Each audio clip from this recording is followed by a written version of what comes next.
گھر میں برکت نہیں ہے، دل میں سکون نہیں ہے، بے چینی ہے، روح بے سکونی ہے۔ ایسا لگتا ہے کہ ایک بھوک ہے اندر کی جو نہیں مٹ رہی، ایک چھکاؤ ہے جو اللہ کی طرف ہو رہا ہے لیکن پتہ نہیں کون سی چیز ہے جو اللہ کی طرف جانے نہیں دے رہی۔ گھروں میں سے برکت اور سکون ختم ہو گئی، پریشانیوں نے اپنے ڈیرے ڈال دیے ہیں۔ تو میری پیاری بہن بھائیوں، یہ برکت، یہ سکون، یہ رحمت، یہ سب کچھ جو ہے نا، یہ ہماری روح کی پیاس ہے۔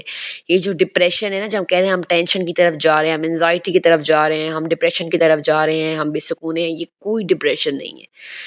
یہ وہ خوراک مانگ رہی ہے جسے اللہ نے وہ کام کرنے کے لیے بنایا۔ یعنی روح کو پتہ ہے کہ مجھے اللہ کی عبادت کرنی ہے، مجھے قرآن کو پڑھنا ہے، مجھے نماز کو پڑھنا ہے، مجھے اللہ کو راضی کرنا ہے، لیکن ہم شیطان کے وسوسوں میں آ کے یہ سب بھول جاتے ہیں۔ تو یہی کوئی ڈپریشن نہیں ہے، یہ وہ کھنچاؤ ہے، یہ وہ بے سکونی ہے جو روح کی طرف سے ہمیں بے سکونہ کرتی ہے۔ ہمارا سر بھاری ہوتا ہے، دماغ میں الٹے الٹے خیالات ہوتے ہیں، کچھ کھانے کو دل نہیں کرتا، کسی سے بات کرنے کو دل نہیں کرتا، دل کرتا ہے چیخیں ماریں، روئیں، بس یہ کس طریقے سے اندر کا غصہ جو ہے نا وہ باہر نکلے۔ تو میری پیارے بہن بھائیوں، یہ اندر کا غصہ نہیں ہے، یہ ڈپریشن نہیں ہے، یہ روح کی طلب ہے۔ جب انسان بھوکا ہوتا ہے نا، اسے کھانا نہیں ملتا تو کہتے ہیں نا کہ وہ پتھر بھی کھاتا ہے۔ تو اس طریقے سے ہم نے اپنی روح کو نا خوراک ہی نہیں دی ہے اور روح ہماری ہو گئی ہے بے سکون۔ تو اس طریقے سے ہر ٹائم ہمارا دماغ بے سکون ہے، دل بے سکون ہے، عبادت میں دل نہیں رکھتا، گھر میں مزہ نہیں آتا، بے برکتی محسوس ہوتی ہے، کوئی کام وقت پہ نہیں ہو رہا۔ تو یہ سب جو ہے نا، یہ وہ علامات ہیں کہ ہم نے اپنی زندگی سے برکت کو نکال دیا ہے۔ ایسے کون سے کام ہیں جو ہم کر رہے ہیں نا تو ہماری زندگی میں برکت نہیں ہے۔ تو چلیں آج آپ کے ساتھ شیئر کروں گی کچھ ایسے پوائنٹس جو کہ آپ اگر وہ عادتیں چھوڑیں گے اور ایسی اچھی عادتیں جو کہ آپ اپنائیں گے تو انشاءاللہ آپ کی زندگی میں برکت ہی برکت ہوگی۔ نحمدہ و نصلی علی رسولہ الکریم، اما بعد، اعوذ باللہ من الشیطان الرجیم، بسم اللہ الرحمن الرحیم۔ تو میری پیاری بہنوں، سب سے پہلی وجہ جو ہماری دنیا میں، ہماری زندگی میں اور گھر میں بے برکتی کی ہے، وہ ہے نماز کا نہ پڑھنا۔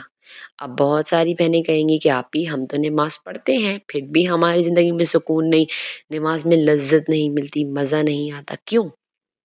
کیونکہ یار ہم نے کبھی اپنی نیتوں کو پھلورا ہی نہیں، بھانپا ہی نہیں کہ ہماری نیتوں میں کیا ہے۔ جب ہمارے دل میں دوسروں کے لیے کھوٹ ہے، کینہ ہے، حسد ہے، غصہ ہے، تو کب کہاں ہمیں عبادتوں کا مزہ آئے گا؟ نہیں مزہ آئے گا۔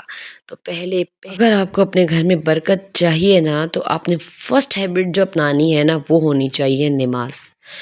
5 وقت کی نماز باوضو ہو کر اور صدق نیت سے، خلوص سے، مطلب آپ نے نیت سے لے کر اور سجدے تک نماز بالکل خلوص سے پڑھنی ہے۔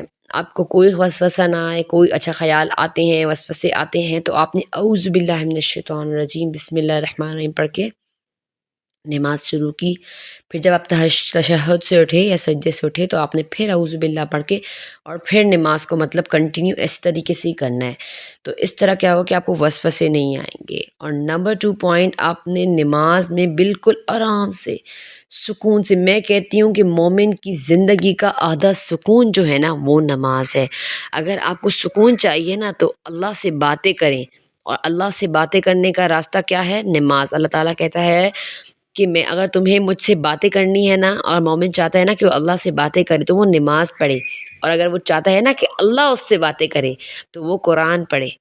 تو اگر آپ چاہتے ہیں نا کہ آپ کے گھر میں برکت سکون آئے تو اپنی نمازوں کو امپروو کریں، اپنی نماز کو لمبا کریں۔ دیکھیں آج کل ہم سوشل میڈیا کتنا وقت گزار دیتے ہیں، گھنٹوں گھنٹوں اسکرولنگ، ڈرامے، یہ وہ، ٹھیک ہے، لیکن جب ہم نماز کے لیے کھڑے ہوتے ہیں نا، یوں سجدہ مارا، اٹھے، دوسرا سجدہ، تیسرا سجدہ، اور ہمیں پتہ نہیں تو ہم دعاؤں میں اللہ سے کیا مانگ رہے ہیں، پھر اٹھ جاتے ہیں 2-3 بار استغفر اللہ پڑھا، یہ جا وہ جا، کاموں میں لگ گئے، بھول گئے اللہ کو۔ ایسا نہیں کرنا۔ اپنی روزمرہ کی زندگی میں، اپنے کاموں میں اللہ کو لے کر آئیں گے تو آپ کی زندگی میں سکون آئے گی، آپ کے گھر میں برکت آئے گی۔ اور سب سے بڑی چیز نماز کے بعد جو دوسری چیز ہے نا وہ کثرت استغفار ہے۔ کیوں؟ کیونکہ ہم لوگ اتنے گناہوں میں ملوث ہو گئے ہیں کہ ہم اپنے اللہ کو بھول گئے ہیں، اللہ کو راضی کرنا بھی بھول گئے ہیں۔ جو اللہ ہمیں کھلا رہا ہے، پلا رہے ہیں، ہم اتنے ناشکرے ہیں، ہم اس کا شکر ادا کرنا بھول گئے ہیں۔ تو نمبر 2 پوائنٹ کیا ہوگا کہ آپ نے کثرت استغفار کرنی ہے۔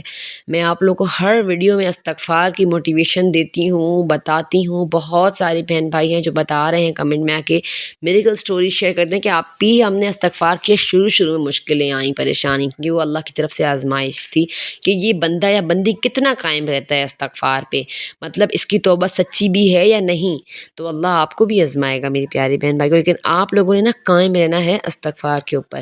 کثرت استغفار آپ نے کرنی ہے، میں آپ کو کوئی گنتی نہیں دے رہی، 100 کی، 1200 کی، 2000 کی، کوئی، اللہ نے ہمیں دنیا میں زندگی میں ان گنت نعمتیں دی ہوئی ہیں، ایک ہمارا اٹھنا، صرف ہمارا پلک جھپکنا، یا ہمارا ذائقے کو محسوس کرنا، یا خوشبو کو سونگھنا، کانوں سے سننا، ہاتھوں سے حرکت کرنا، چلنا، دماغ میں سوچنا، یہ سب وہ نعمتیں ہیں جن کے پاس نہیں ہیں، آپ جا کے ان سے پوچھتے ہیں کہ آپ کو اندازہ ہو کہ یہ کیسی بڑی نعمتیں ہیں۔ ہم لوگوں نے پیسے کو دنیا کی سب سے بڑی نعمت بنا دی ہے، اور یہی ہماری سب سے بڑی غلطی ہے، ہم نے اللہ کی شکر گزاری چھوڑ دی ہے۔ تو نمبر 3 پوائنٹ، اگر آپ اپنی زندگی میں برکت چاہتے ہیں، سکون چاہتے ہیں، تو آج ہی آپ نے ناشکری چھوڑنی ہے اور اللہ کی شکر گزاری کرنی ہے۔ کس صورت میں کرنی ہے؟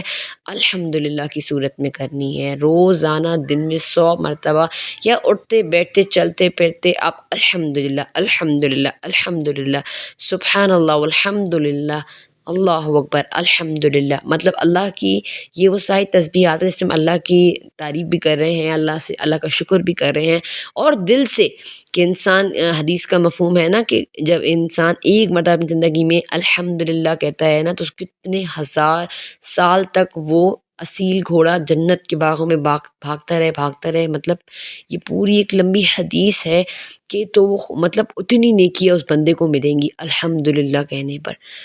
تو آپ خود سوچیں کہ ہم الحمدللہ کی پوری تسبیح پڑھیں گے، دل سے پڑھیں گے، اللہ کی نعمتوں کو آنکھوں کے آگے رکھ کے پڑھیں گے، تو کیسے ہماری زندگی نہیں بدلے گی، کیسے ہمارے گھر میں رحمتیں، برکتیں، سکون نہیں آئے گا۔ اور نمبر 4 پوائنٹ پہ آپ کو میں یہ کہوں گی کہ اگر آپ کو اپنی زندگی میں چاہیے نا کہ میں مطلب میری زندگی میں ساری نعمتیں ہوں دنیا کی، جیسے بہت ساری بہنیں کہتی ہیں کہ آپ ہی ہمارا رشتہ نہیں ہو رہا، بہت سارے بھائی آتے ہیں کہتے ہیں آپ ہی ہمارے کام نہیں بن رہے ہیں، ہمارے بے روزگاریں ہیں، عورتیں ہیں، رزق کی کمی کی بہت زیادہ، مطلب میں یہ دیکھتی ہوں کہ کمنٹ میں سب سے زیادہ کمنٹ پریشانیوں کے بھرے ہوتے ہیں، اور میں خود کی پریشانیوں کو بھول جاتی ہوں، اور میں اللہ کا بے حد شکر ادا کرتی ہوں اور دعا بھی کرتی ہوں کہ میری پیاری بہنوں کی مشکلیں، پریشانیاں ختم ہوں۔ تو اگر آپ بھی چاہتے ہیں نا کہ آپ کی زندگی سے پریشانیاں ختم ہو جائیں، دنیا کی نعمتیں آپ کے قدموں میں آئیں، تو استغفار کے ساتھ ساتھ آپ نے درود پاک کا اہتمام بھی کرنا ہے۔ درود پاک اتنا خوبصورت عمل ہے جو میرا اللہ، ان اللہ و ملائکتہ یصلون علی النبی، اللہ اور اس کے فرشتے نبی پاک صلی اللہ علیہ وآلہ وسلم پر صلاۃ السلام بھیجتے ہیں، تو اللہ کہتے ہیں کہ اے مومنو، تم بھی نبی پر صلاۃ السلام بھیجا کرو۔ اتنی برکت ہے نا درود پاک کی کہ یار میں آپ کو بتا نہیں سکتی۔ اور نمبر 5 پوائنٹ جو ہے نا، آپ نے اپنی زندگی سے تھوڑا سا موبائل کی یوزنگ کم کرنی ہے۔ یہ جو موبائل ہے، یہ جو انٹرنیٹ ہے نا، اس نے ہماری زندگیوں کی سکون، ہمارے گھروں کی برکت ختم کر دی ہے۔ جائیں پوچھیں ان ماؤں سے، دادیوں سے، نانیوں سے، ابو سے، کہ وہ جو زندگی وہ خوبصورت گزار کے آئے، سادہ زندگی، اس میں زیادہ مزہ تھا کہ آج کل کی انٹرنیٹ کی زندگی میں مزہ ہے۔ دیکھیں گھروں میں سکون ختم ہو گیا ہے، برکت ختم ہوئی ہے، لڑائیاں ہیں، جھگڑے ہیں، پریشانیاں ہیں، تو کوشش کریں کہ تھوڑا سا اس کے یوز میں کمی لے کر آئیں، اور اللہ کی عبادت میں زیادتی کر دیں، اللہ کے ساتھ اپنا رشتہ، تعلق مضبوط بنائیں گے تو ہی آپ کے گھر میں برکت، سکون اور نعمتیں آئیں گی، آپ کی روح کو سکون ملے گا۔ یقین کریں اگر آپ صدق دل سے بیٹھ کے 100 مرتبہ صرف استغفر اللہ پڑھ لینا اور درود پاک کا اہتمام کریں، تو آپ کا اپنا جسم، اپنا آپ ہلکا ہلکا لگے گا، دماغ ہلکا ہلکا لگے گا، سوچوں میں کمی آ جائے گی، آپ کی زندگی میں برکت، سکون، سب کا سب واپس آ جائے گا انشاءاللہ اس ویڈیو کے بعد۔ تو بس اگر آپ کو ویڈیو ذرا سی پسند آئی ہو تو زیادہ زیادہ شیئر کرنا ہے، ویڈیو کو لائک کیجیے گا، کمنٹ میں اپنی رائے مجھے ضرور بتائیے گا کہ کون سی ایسے استغفار، درود پاک، ایسے کون سے وید ہے جو آپ کرتی ہیں تو آپ کے گھر میں برکت ہے۔ لیتی ہوں آپ سے اجازت، السلام علیکم ورحمۃ اللہ۔